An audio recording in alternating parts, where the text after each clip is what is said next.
Bentley wants to make a coupe version of their SUV. Great. BMW is working on a new I-Series electric vehicle. An unknown EV automaker, NanoFlowCell, previews its Quant F sports car with all kinds of science. Science.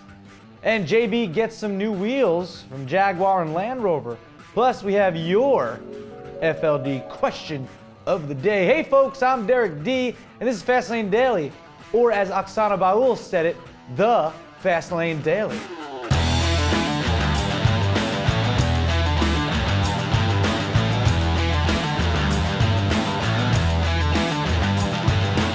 Actually, we have a clip of that. Look at Oksana. This is the Fastlane Daily. Oh yeah, there it is. Her Jiyoungmin, that's right. Yeah, wow, that's old school. All right.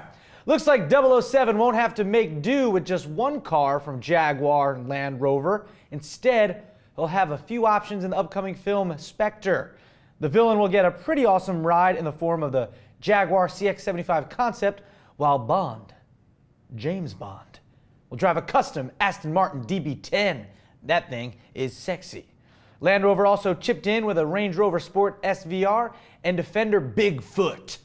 The Defender was assembled by Land Rover Special Operations and is fit with 37-inch tires, body armor, and a new suspension. And that's all pretty awesome and it's all well and good, but at the same time, it's a Bond movie. So odds are one of these glorious machines may blow up or get wrecked.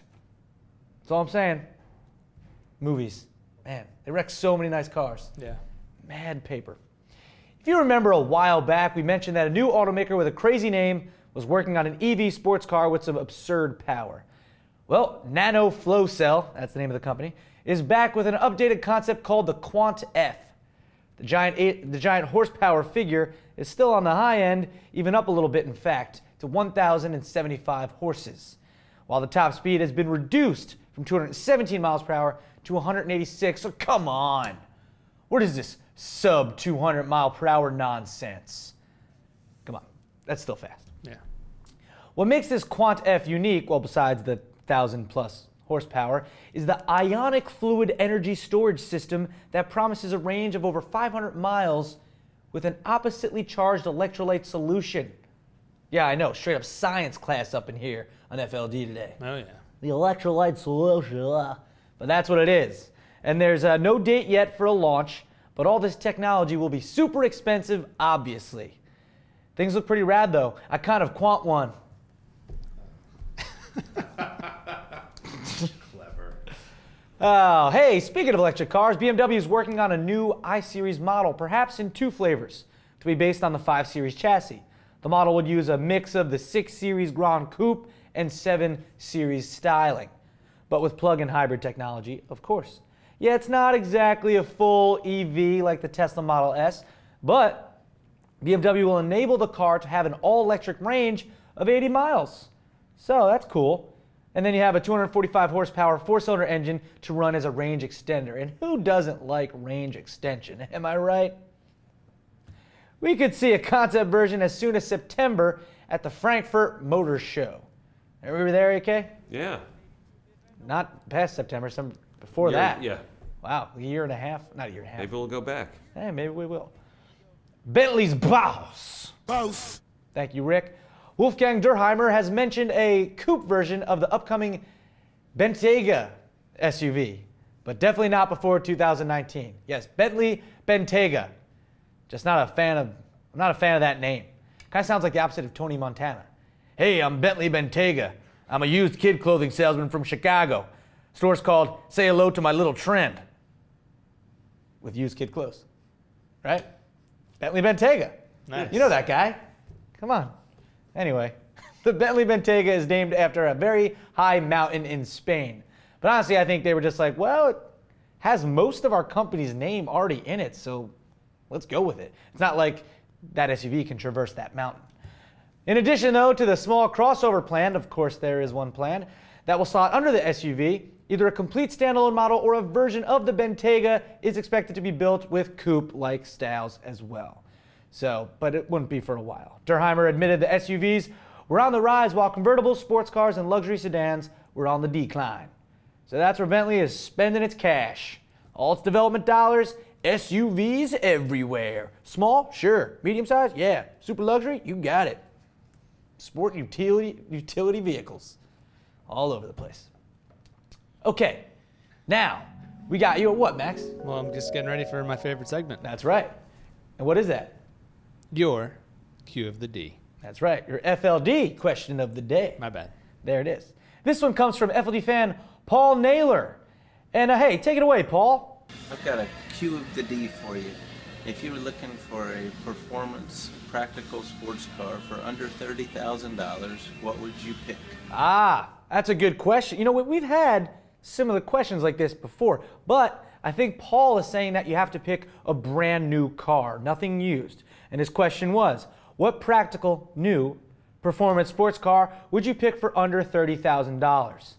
Well, before we answer, I want to know, what did you pick, Paul? I picked the WRX, the 2015 model, less than $28,000 sticker price with the short throw shifter from the STI.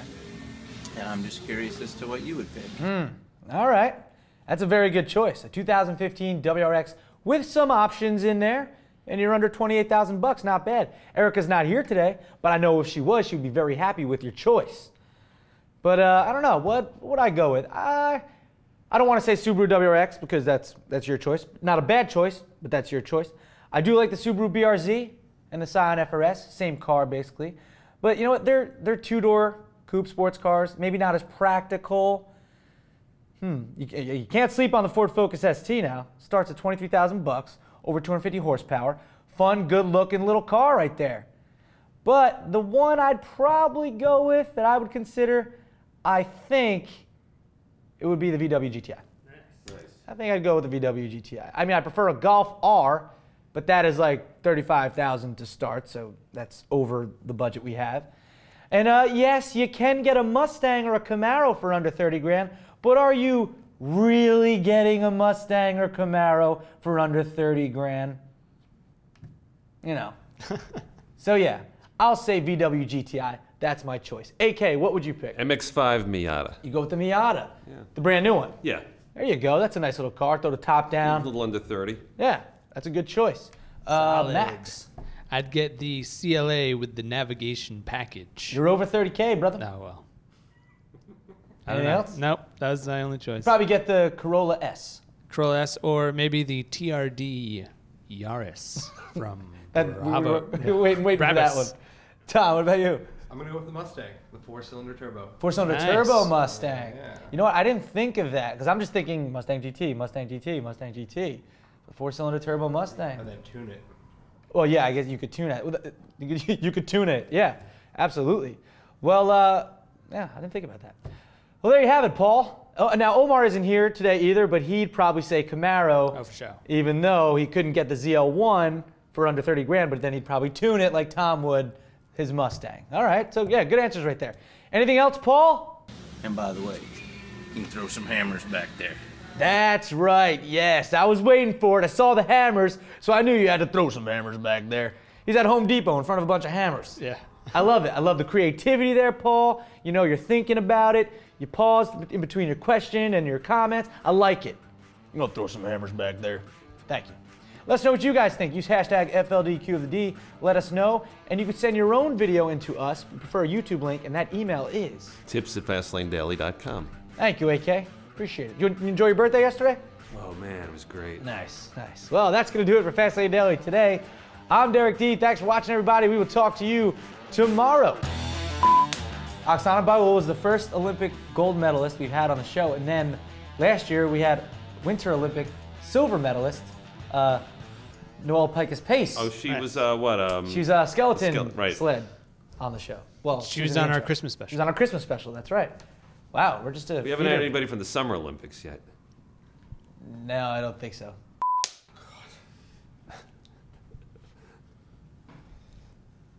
Nice. I feel like there's too many good bloopers. Ow, we're living in the fast lane, baby.